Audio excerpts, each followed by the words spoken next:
Good morning, and welcome to Chapter 56 reading of Pride and Prejudice and Zombies by Jane Austen and Seth Grahame-Smith. One morning, about a week after Bingley's engagement with Jane had been formed, as he and the females of the family were sitting together in the dining-room, their attention was suddenly drawn to the window by the sound of a carriage, and they perceived a chaise and four driving up the lawn. The horses were post, and neither the carriage nor the livery of the servant were familiar to them. As it was certain, however, that somebody was coming, Bingley instantly prevailed on Jane to avoid the confinement of such an intrusion, and walk away with him into the shrubbery, where she had promised to instruct him in buck wrestling. They both set off, and the conjectures of the remaining three continued, though with little satisfaction, till the door was thrown open, and their visitor entered, accompanied by a pair of ninjas. It was Lady Catherine de Bourgh. They were, of course, all intending to be surprised, but their astonishment was beyond their expectation. She entered the room with an air more than usually ungracious, made no other reply to Elizabeth's salutation than a slight inclination of the head, dismissed her guard, and sat down without saying a word. Elizabeth had mentioned her name to her mother on her ladyship's entrance, though no request of introduction had been made. Mrs. Bennet, all amazement, though flattered by having a guest of such high importance, received her with the utmost politeness. After sitting for a moment in silence, she said very stiffly to Elizabeth, "I hope you are well, Miss Bennet. That lady, I suppose, is your mother." Elizabeth replied very concisely that she was. "And that, I suppose, is one of your sisters?" "Yes, madam," said Mrs. Bennet, delighted to speak to a Lady Catherine. "She is my youngest girl but one. My youngest of all is lately married, and my eldest is somewhere about the grounds, walking with a young man who, I believe, will soon become a part of the family." "You have a very small park here," returned Lady Catherine after a short silence. "It is nothing in comparison of Rosings, my lady, I dare say." Elizabeth now expected that she would bestow her condolences on the passing of Charlotte and Mr. Collins, as it seemed the only probable motive for her calling, but none were offered, and she was completely puzzled. Mrs. Bennet, with great civility, begged her ladyship to take some refreshment, but Lady Catherine very resolutely, and not very politely, declined eating anything, and then, rising up, said to Elizabeth, "Miss Bennet, there seemed to be a prettyish little dojo on one side of your lawn. I should be glad to examine it, if you will favour me with your company." "Go, my dear," cried her mother, "and show her ladyship about. I think she shall be pleased with the artifacts." Elizabeth obeyed, and running into her own room for her parasol, ended her noble ghost downstairs. As they passed through the hall, Lady Catherine opened the doors into the dining parlour and drawing-room, and pronouncing them, after a short survey, to be decent-looking rooms, walked on. Her carriage remained at the door, and Elizabeth saw that her waiting geisha was in it. They proceeded in silence to the dojo. Elizabeth was determined to make no effort for conversation with a woman who was now more than usually insolent and disagreeable. "How could I ever think her like her nephew?" said she, as she looked in her face. As soon as they entered, Lady Catherine began in the following manner. "You can be at no loss, Miss Bennet, to understand the reason of my journey hither. Your own heart, your own conscience must tell you why I come." Elizabeth looked with unaffected astonishment. "Indeed, you are mistaken, madam. I have not been able to account for the honour of seeing you here."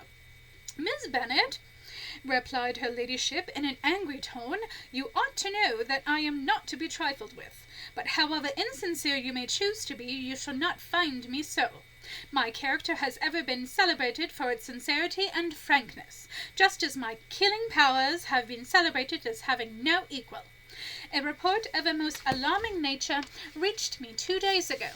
I was told that not only was your sister on the point of being most advantageously married, but that Miss Elizabeth Bennet, would in all likelihood be soon afterwards united to my nephew, my own nephew, Mr. Darcy. Though I know it must be a scandalous falsehood, though I would not injure him so much as to suppose him to take any interest in a girl of your low birth, I instantly resolved on setting off for this place that I might make my sentiments known to you. If you believed it is impossible to be true, said Elizabeth, colouring with astonishment and disdain, I wonder you took the trouble of coming so far. How could your ladyship propose by it? To insist coming to Longbourn to see me and my family, said Elizabeth coolly, would be rather a confirmation of it, if indeed such a report is in existence. If, do you then pretend to be ignorant of it? Has it not been industriously circulated by yourselves? Do you not know that such a report is spread abroad? I never heard that it was. And can you likewise declare that there is no foundation for it? I do not pretend to possess equal frankness with your ladyship. You may ask questions which I shall not choose to answer. This is not to be bored, Miss Bennet. I insist on being satisfied. Has he, my nephew, made you an offer of marriage? Your ladyship has declared it to be impossible. It ought to be so. It must be so, while he retains the use of his reason. But your arts and allurements may, in a moment of infatuation, have made him forget that he owes himself and Dol to his family. You may have drawn him in with your cheap Chinese parlour tricks. If I have, I shall be the last person to confess it. Miss Bennet, do you know who I am? Have you not heard the songs of my victories over legions of Satan's slaves? Have you not read of my unmatched skill? I am almost Mr. Darcy's nearest relation in the world, and entitled to know all his dearest concerns. Such great skills, such a slayer of zombies, and yet, when one was in your home, you had not perception enough to see her. Are you so daft as to suppose that I did not know Charlotte for what she was? Are you incapable of understanding my generous motives? That my new priest might know some measure of happiness? Tell me, why do you suppose she changed so slowly? Why did I invite her to tea so often? For the pleasure of her company? No, it was my serum which kept her alive those few happy months, a few drops at a time unnoticed into her cup. Such an experiment can hardly be called generous. You did nothing but prolong her suffering. Let me be rightly understood. This match, to which you have the presumption to aspire, can never take place. Never. Mr. Darcy is engaged to my daughter. Now what have you to say? Only this, that if he is so, you can have no reason to suppose he will make an offer to me. Lady Catherine hesitated for a moment, and then replied, The engagement between them is of a peculiar kind. From their infancy they have been intended for each other. It was the favourite wish of his mother as well as hers. While in their cradles we planned the union, and now, at the moment when the wishes of both sisters would be accomplished in their marriage, to be prevented by young women of inferior birth, of no importance in the world, and trained in China of all places? Are you lost to every feeling of propriety and delicacy? Have you not heard me say that from his earliest hours he was destined for his cousin? Yes, and I had heard it before. But what is that to me? If there is no other objection to my marrying your nephew, I shall certainly not be kept from it by knowing that his mother and aunt wished him to marry Miss de Bourgh. If Mr. Darcy is neither by honour nor inclination confined to his cousin, why is not he to make another choice? And if I am that choice, why may not I accept him? Because honour, decorum, prudence, nay, interest forbid it. Yes, Miss Bennet, interest, for do not expect to be noticed by his family or friends, if you wilfully act against the inclination of all. You will be censured, slighted, and despised by everyone connected with him. Your alliance will be a disgrace. Your name will never, ever be mentioned by any of us. These are heavy misfortunes, replied Elizabeth, but the wife of Mr. Darcy must have such extraordinary sources of happiness necessarily attached to her situation that she could, upon the whole, have no cause to repine. obstinate, headstrong girl. I am ashamed of you. Is this your gratitude for my attention to you last spring? Is nothing due to me on that score? I am not in the habit of being refused, nor am I in the habit of being intimidated. I will not be interrupted. Hear me in silence. My daughter and my nephew are formed for each other. Their fortune on both sides is splendid. They are destined for each other by the voice of every member of their respective houses, and what is to divide them? The upstart pretensions of a young woman whose sister was lately concerned in a scandalous elopement with the son of the elder Darcy's musket polisher, a woman without family connections or fortune? Your daughter's fortune is indeed splendid, but pray tell, what other qualities does she possess? Is she fetching? Is she trained in the deadly arts? Has she even strength enough to lift a katana? How dare you? Tell me once for all, are you engaged to him? Though Elizabeth would not, for the mere purpose of obliging Lady Catherine, have answered this question, she could not but say, after a moment's deliberation, I am not. Lady Catherine seemed pleased. And will you promise me never to enter in such an engagement? I would sooner die than see my honour so defiled. Then, Miss Bennet, said Lady Catherine, setting down her parasol and removing her coat, die you shall. Upon this she set her feet for combat. Do you mean to challenge me to a duel, your ladyship, here in my family dojo? I mean only to rid the world of an insolent little girl and preserve the dignity of a superior man, lest Pemberley be forever polluted by your stench. If that be the case, said Elizabeth, dropping her parasol, then let this be our first and final battle. Elizabeth set her feet in return.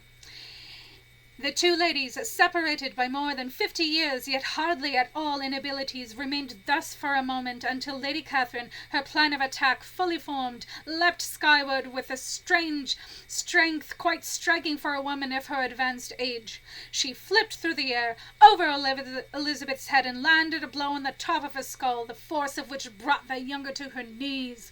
Had Elizabeth been anything less than perfectly fit, the blow would have most assuredly splintered her spine.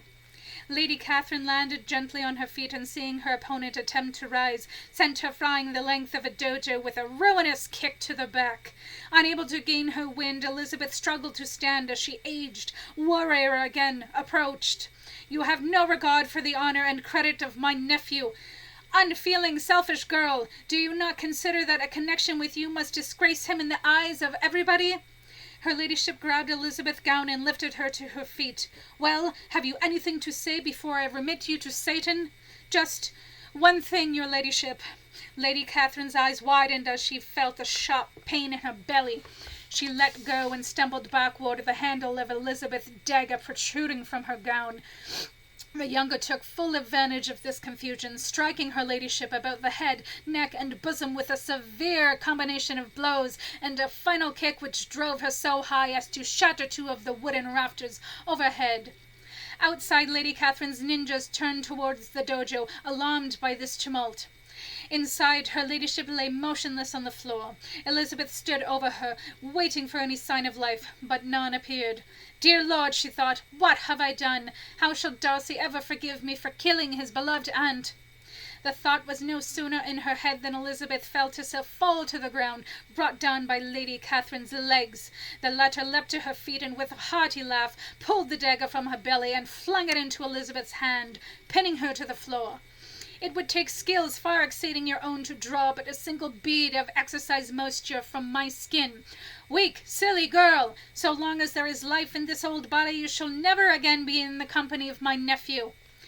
Lady Catherine's ninjas entered, throwing stars at the ready, but were quickly put at ease by their master, who had the duel well in hand. Remain thus, dear ninjas. When I have removed your head, you may do with the body as you please.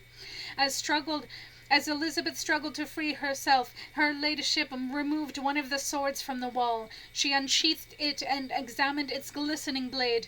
Remarkable! As fine a katana as I ever saw in Kyoto. Pity it should have spent these many years in the charge of so unworthy a family. Lady Catherine looked up from the blade, expecting to see her opponent. Instead, she saw nothing. Nothing but an empty dojo and a pair of broken, lifeless ninjas. She met this, too, with a hearty laugh. What good fun! I must admit, had you been vanquished with so little effort, I should have been rather disappointed. Lady Catherine walked to the centre of the dojo, sword in hand. She turned herself round, expecting an attack, but none came. "Such cowardice!" she cried. "Have you not courage enough to face me? Did your master teach you nothing more than retreat?"